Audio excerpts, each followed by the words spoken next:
राहुल गांधी सड़क से लेकर सदन तक जाति जनगणना का बात उठाते थे, तब इन लोग को जातिवादी दिखते थे। पढ़िए लिखे 2023 में हुआ। नागपुर वाला मत देखिए, नागपुर का वीडियो मत देखिए, दीनदयाल उपाध्याय मार्ग मत जाइए। यूपीए की सरकार ने 2011 में जनगणना करवाया था। खैर ये उन लोग के मुंह पर तमाचा है जो लोग कहते हैं जो करे जात की बात उसको मारो लात। एक ईडब्ल्यूएस का सारा आरक्षण को खाना है, गरीब स्वर्ण को मिल नहीं पा रहा है। 10% पिछड़े पावे 100 में 60 राजपाट है किसके हाथ, अंग्रेजी और जो ऊंची जात की क्या पहचान, खिटपिट बोले करे न काम, नीची जात की क्या पहचान, खिटपिट काम करे और सहे अपमान, जुल्म करो मत जुल्म सहो मत, जीना है तो मरना सीखो, कदम कदम पर लड़ना सीखो। और आज हम लोग लड़े और अब जनगणना होगा और जनगणना से कोई रोक नहीं सकता। मोदी जी मान गए हैं जातीय जनगणना के लिए, सबसे बड़ा वजह क्या रही कि मान गए?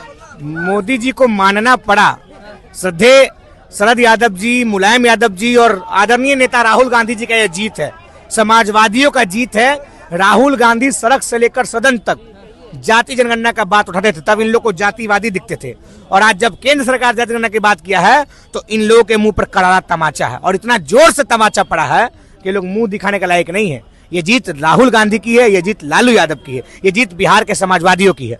एक बार 1931 में हुआ था जातीय जनगणना, उसके बाद कांग्रेस की शासनकाल रही, क्यों नहीं कोशिश की थी करवाने की? इसीलिए कहते हैं पढ़िए लिखे 2023 में हुआ। नागपुर वाला मत देखिए, नागपुर का वीडियो मत देखिए, दीनदयाल उपाध्याय मार्ग मत जाइए, पटना में ही रहिए। 2011 में हुई थी, 2011 में कोई विरोध नहीं हुआ था। 2011 में यूपीए की सरकार थी जिसमें कांग्रेस नेतृत्व करता था।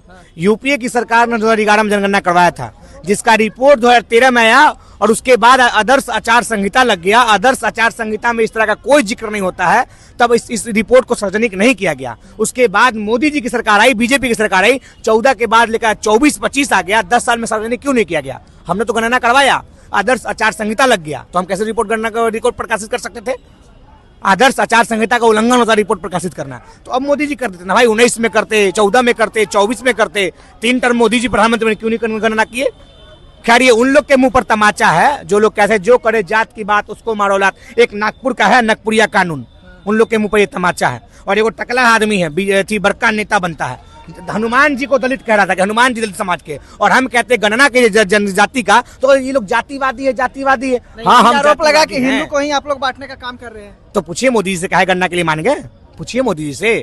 देश में जो भी समाज के हो, जो भी धर्म को, सबका गणना होना चाहिए। आप बताइए, समाज सरकार का, हमारा और आपका नहीं, सरकार का ऐसा कई कानून है जो जाति आधारित कानून है, जो आपको पते नहीं रहेगा कि यहाँ कितना लोग है, कहेगा तो नहीं भोज करवा दीजिए, कितना लोग खाना बनाइएगा। अरे पहले बढ़ाती है तो कितना आदमी आएगा भैया? तो 200-400, तो आदमी 200-400 खाना बनाता है, इसी 2-3 करोड़ के खाना बना देगा। तो पहले आपको पता रहेगा कि ओबीसी कितने हैं, SC ST स्वर्ण समाज कितने, तब तो उसके लिए काम कीजिएगा। काम है ये नहीं, बोल रहे हैं कि हमको उससे फर्क ही नहीं पड़ता है। जो लोग चाहते हैं वो लोग चाहते हैं भैया। कुछ लोग के पेट में दर्द है, दर्द होगा ना भैया, क्योंकि ईडब्ल्यूएस का सारा आरक्षण को खाना है, गरीब स्वर्ण को मिल नहीं पा रहा है। 10% लोग है, 10% आरक्षण मिला हुआ है, आबादी 10 आरक्षण 10, वाह। और हमारी आबादी 90 और हमारा आरक्षण 49, ये दर्द नहीं है?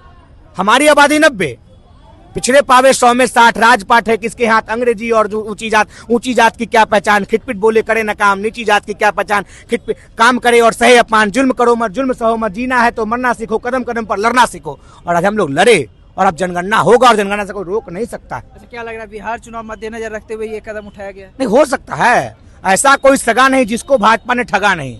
ठगवा पार्टी, सब ठगवा पार्टी। अरे 24 के चुनाव में मोदी जी नारी बंधन योजना कहते कि नहीं, महिलाओं को 33% आरक्षण देंगे, दिए?